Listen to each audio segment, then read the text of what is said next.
are back again with a spotlight on G20. We will tell you about the outcomes of the second Sustainable Finance Working Group meeting that concluded in Udaipur today. Also on the show, the agenda of the second Research Innovation Initiative Gathering Conference in Dibrugarh, Assam's tea city, and what to expect from the second Framework Working Group meeting that is going to focus from tomorrow on prominent socio-economic issues like the global economic outlook, inflation and food and energy insecurity. All that and more in this edition of India at G20. I'm Manun Paracharya. First up, the top stories.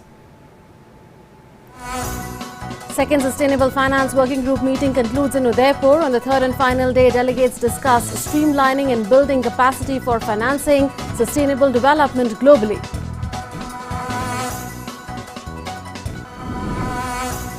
G20 delegates receive a warm reception at the Mohanbari Airport in Dibrugarh ahead of the second Research Innovation Initiative Gathering Conference starting tomorrow.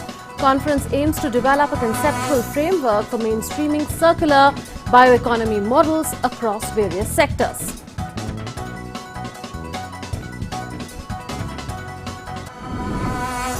And Chennai, the gateway to South India, is all set to host the second G20 Framework Working Group meeting over Friday and Saturday. Meeting will discuss strategies for inclusive development, particularly in emerging economies, and learn from countries' experiences in dealing with food and energy insecurity and macroeconomic impacts of climate change and transition pathways. On the third and final day of the second Sustainable Finance Working Group meeting in Udaipur, delegates discussed streamlining and building capacity for financing sustainable development globally. The aim of the meeting was to discuss in detail the different aspects of climate finance, including exploring opportunities to enhance financial ecosystems which can efficiently cater to sustainable development, so financing sustainable development through various financial mechanisms. 93 delegates, 10 invitee nations and 18 international organizations participated in the meeting. The working group reached halfway on the agreed work plan for 2023. Members agreed on all the three priorities set by India. They also agreed that multilateral development banks play an important role in catalyzing private finance. Members discussed analytical framework for SDG-aligned finance, and the working group is working towards developing a G20 technical assistance action plan. The next two Sustainable Finance Working Group meetings will be held in Mahabalipuram and Varanasi. DD India correspondent Ajay Mishra caught up with Geetu Joshi, India chair of the Sustainable Finance Working Group meeting in Udaipur, on the outcomes of the meeting. Take a listen.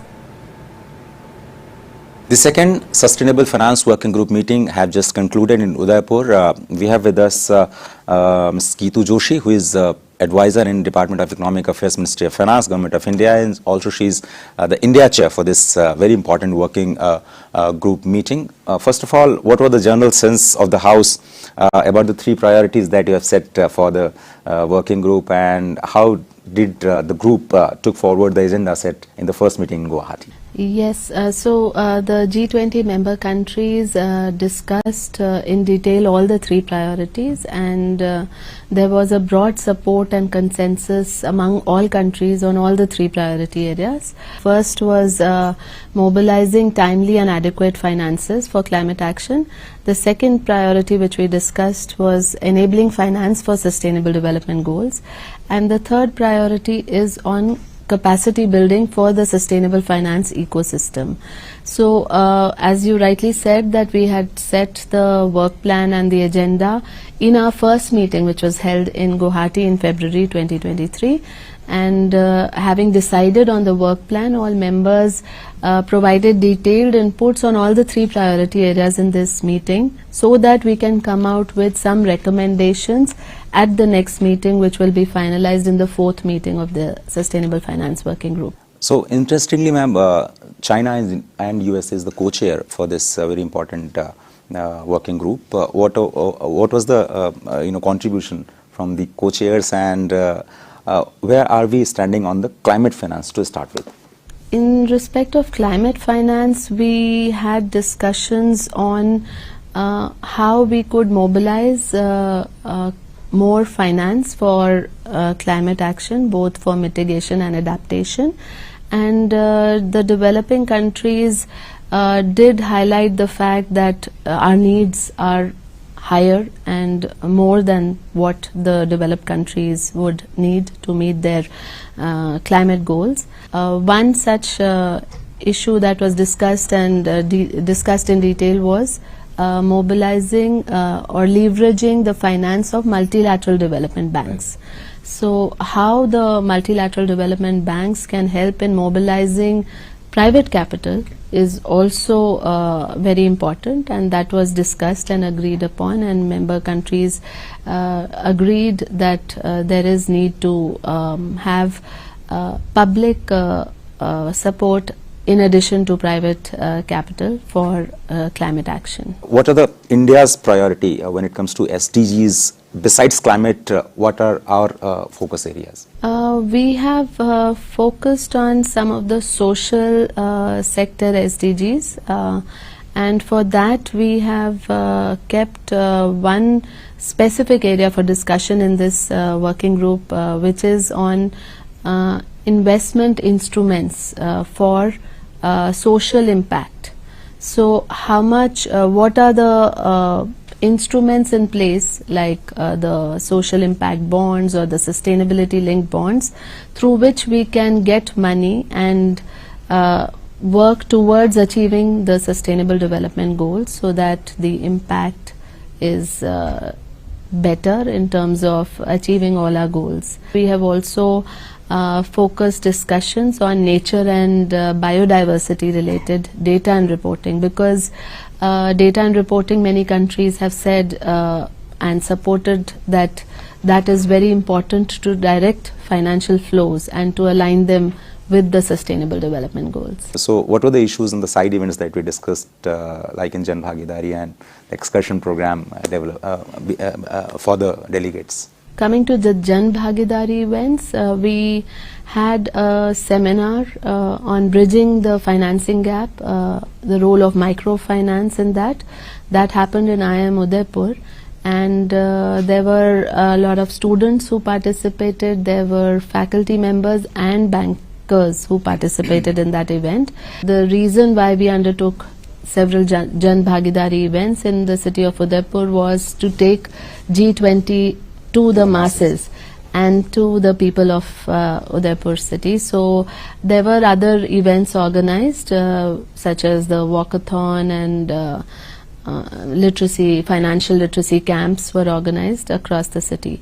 In addition to that, yes, we had a cultural evening last night, and that was very well appreciated by the delegates, and they all enjoyed the cultural performance and the dances and the local music. That people loved that, and they were totally mesmerized to see the performance yesterday evening. We also had an opportunity to attend some of the workshops, the side events, and there were very interesting discussions on green bonds, gender specific bonds, sovereign bonds, startups. There were experts from international organizations. They were asking brilliant questions, whether there is a license for banks to go for a green loans. So that was very engaging kind of interaction during the platform of India's G20 presidency. Finally, what's your outlook for the next two meetings going forward, and where are they going to happen, and what would be the focus? So the next meeting is in June in Mahabalipuram,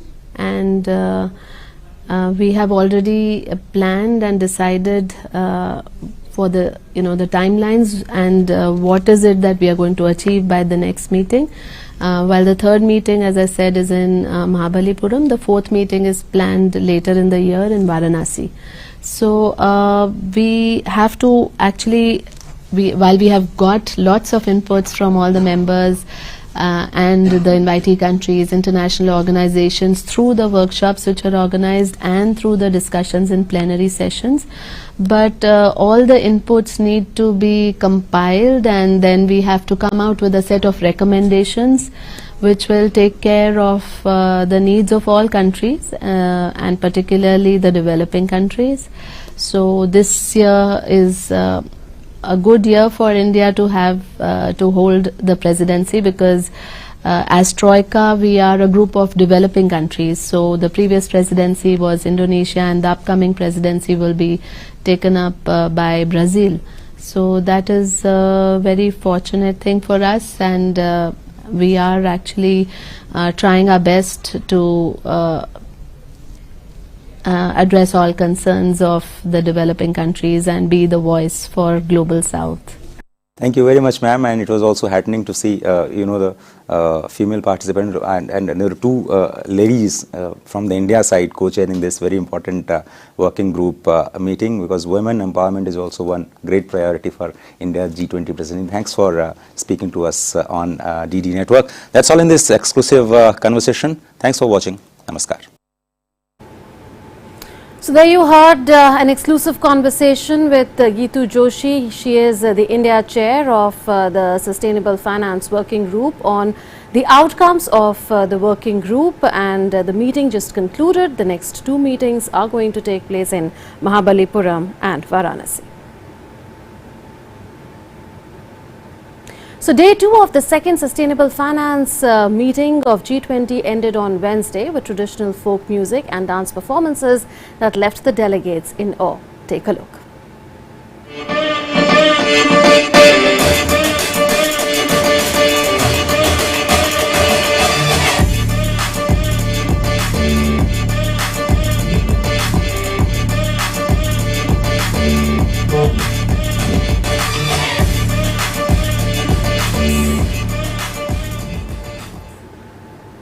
Before we tell you what to expect from the second Framework Working Group meeting starting on Friday in Chennai, the capital city of Tamil Nadu, let's introduce you to the state that will be hosting the meeting.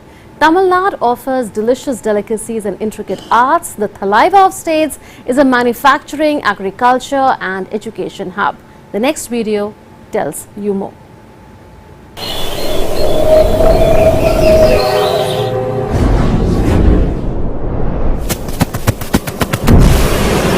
Tamil Nadu is breathtaking,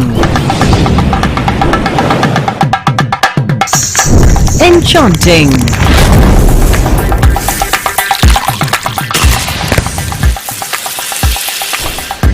divine,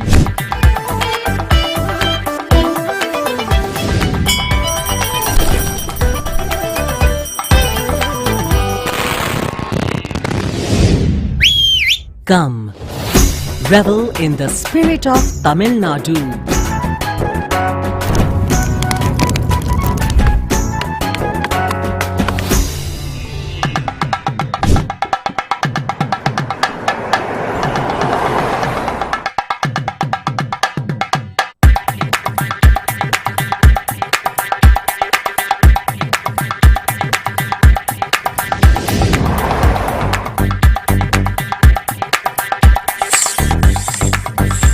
The Thalaiva of States welcomes delegates to an experience larger than life. G20 Vasudhaiva Kutumbakam. One Earth, one family, one future. Vasudhaiva Kutumbakam.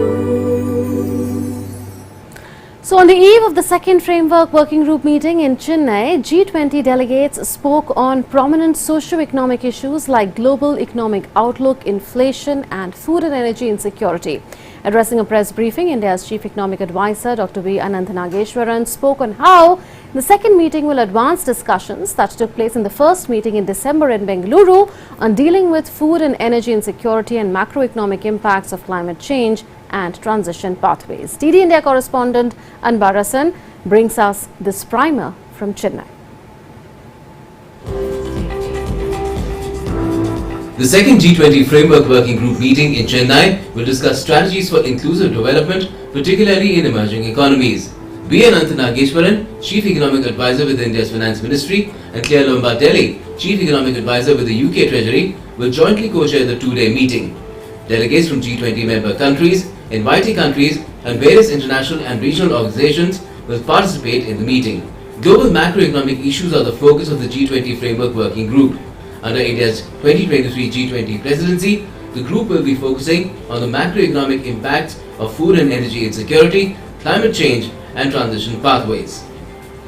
This second meeting to be held in Chennai tomorrow and day after will further advance the discussions on these issues: food, energy security, macroeconomic impact of climate transition, etc., with an opportunity to learn from countries' experiences in dealing with food and energy insecurity issues and climate change as well.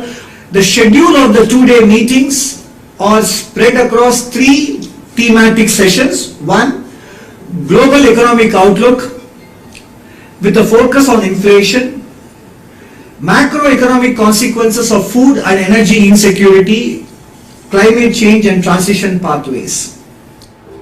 In the Chennai meeting, the members will focus on sharing policy experiences on these issues. They will also discuss the way ahead on how the discussions of the working group can inform the G20 finance ministers and central bank governors meeting in Washington DC on the 12th and 13th of April. As a prelude to the meeting in Chennai, the Reserve Bank of India has been organizing events since the 16th of March to make G20 discussions more inclusive and people-centric. On Friday, the Finance Ministry's Chief Economic Advisor will be engaging with students and faculty of IIT Madras on the topic Reflections on India and the World, with a specific focus on India's 2023 G20 presidency. On the sidelines of the G20 Framework Working Group meeting, a panel discussion on macroeconomic impacts of climate change and transition pathways will be held on the 25th of March in collaboration with the UAE, which will be presiding over COP28 later this year. Delegates will also be hosted for Ratri Bhoj Par Samvad, or conversation over dinner, to provide an opportunity to enjoy the rich cultural heritage of Tamil Nadu as well as its diverse cuisine. Vedant Rasan from Chennai, Bureau Report, DD India. Assam's tea city Dibrugarh will be hosting the G20 Research and Innovation Initiative Gathering Conference from Friday. The idea behind the conference is to hold discussions on ways to build a sustainable and circular bioeconomy. The Department of Biotechnology at India's Science and Technology Ministry is hosting the conference, which will be chaired by Dr. S. Chandrasekhar, who is the Secretary in the Department of Science and Technology in the Government of India. The focus areas of the meeting are challenges and opportunities in agriculture, decarbonization of industry, bioenergy and bioresource management. DD India correspondent Subina Roy reports from Dibrugarh.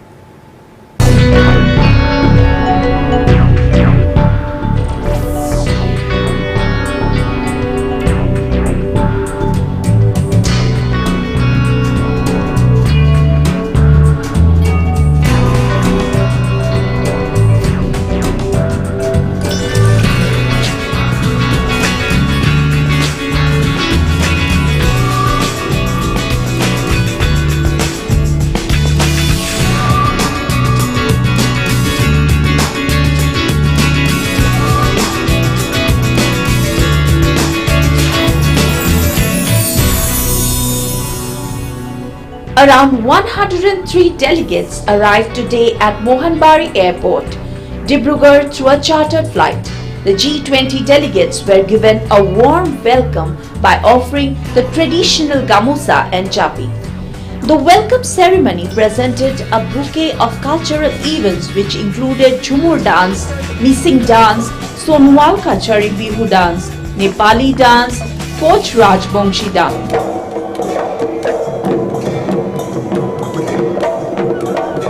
The delegates were delighted to experience the warm reception at Dibrugarh Airport. Yeah, the weather is very nice, aircon temperature, and I feel that there's a very warm hospitality, and I feel very welcome. Thank you. Great. Yeah, the hospitality is great. Everything was great. We love India. Everyone loves India. So it is great, and we are all proud that India is now this year leading G20 and Dibrugarh. Thanks to the way the welcome has been done. Such a beautiful greeting we anticipated here, we actually got here, only can bring a really positive vibration and positive conversation, which will lead us to the inclusive and mutually beneficial solutions. It's very surprising and it's very entertaining, and I want to thank the Indian government and the government of the state for this wonderful collection, and with this wonderful, it's just overwhelming actually. The tea city of Dibrugarh is all set to host the G20 Research and Innovation Gathering Conference tomorrow, to be held at the Manohari Tea Resort at Dibrugarh.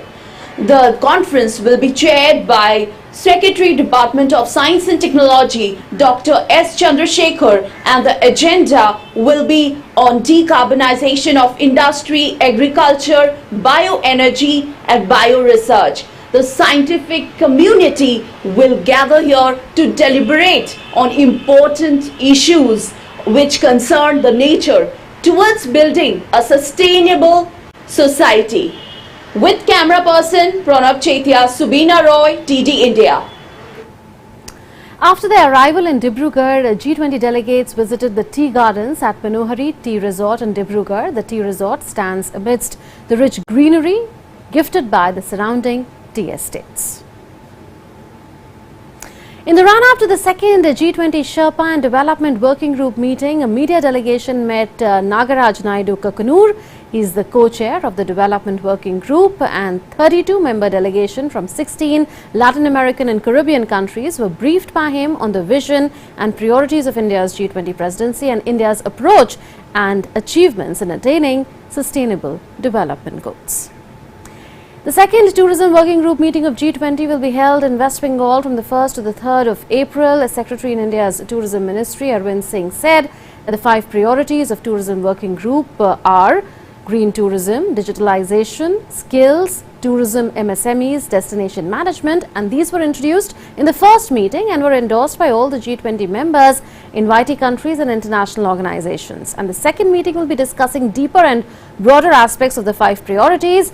The Ministry of Tourism will host a side event on adventure tourism as a vehicle for achieving sustainable development goals. 7 northeastern states will give presentations on adventure tourism in the side event. At a full-day event, domestic industry partners and states of Government of India will deliberate on tourism in mission mode, adventure tourism. In the second meeting, one of the main attractions will be the UNESCO World Heritage Site, Darjeeling Himalayan Railway. It is also known as Toy Train Ride. The ride will be from Ghum, which is India's highest railway station, to Batasia Loop. And during the meeting, all the delegates will also have a tea tasting and moonlight tea leaf plucking experience.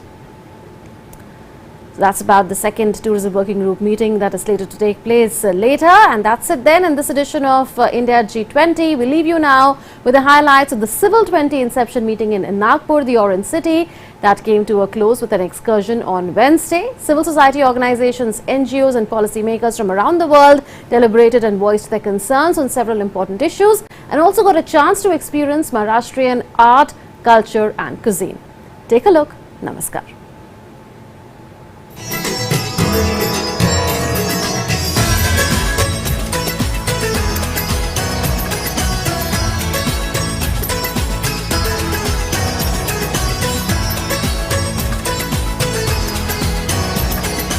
G20 in India is no more a boardroom or ballroom discussion.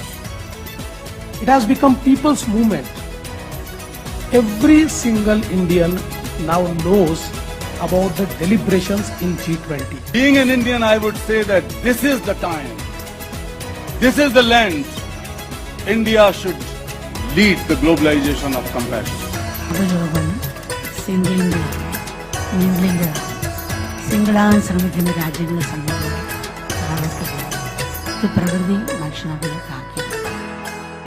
Today, we are the fastest growing economy. We have to develop good infrastructure. We have to protect our rivers. We need power for development.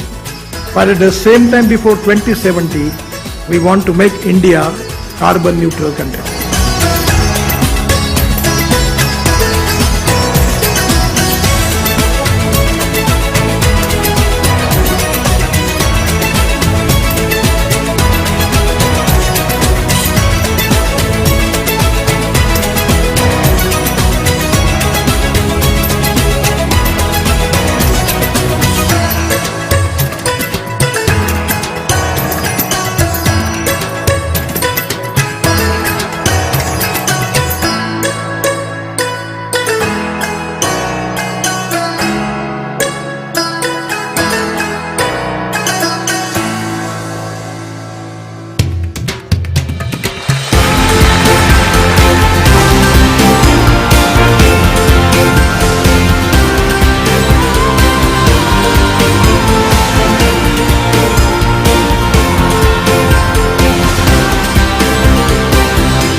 we're going to look at coming together, or apparently that's what it looks like, of Russia and China.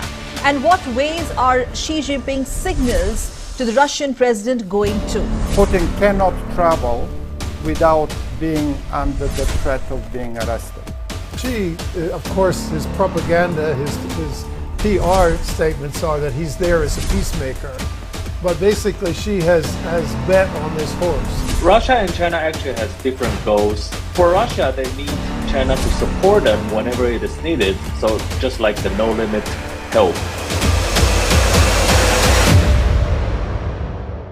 The changing world of news.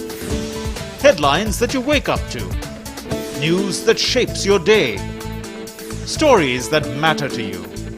The latest and most accurate updates. A fresh start to a new day. The Breakfast News, Monday to Friday, 8 a.m. on DD India.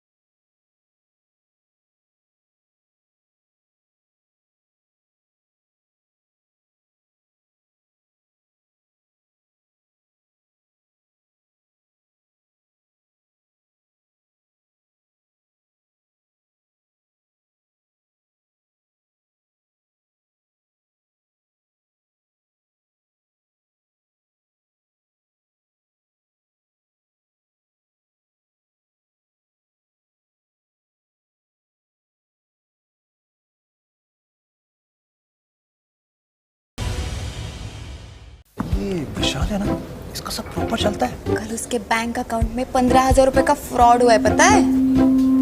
इसको तो कोई tension ही नहीं होती है, देखना। Tension क्यों? मेरी कोई गलती नहीं थी। फिर भी फ्रॉड होने पर मैंने तुरंत बैंक को इन्फॉर्म कर दिया। आरबीआई कहता है अगर आपके अकाउंट से किसी ने धोखे से पैसे निकाले हैं तो बैंक को जल्द से जल्द इन्फॉर्म कीजिए। 3 दिन के अंदर इन्फॉर्म किया तो कोई नुकसान नहीं होगा। जितना लेट करोगे उतना ज्यादा नुकसान। और सुन, सब चलता नहीं है,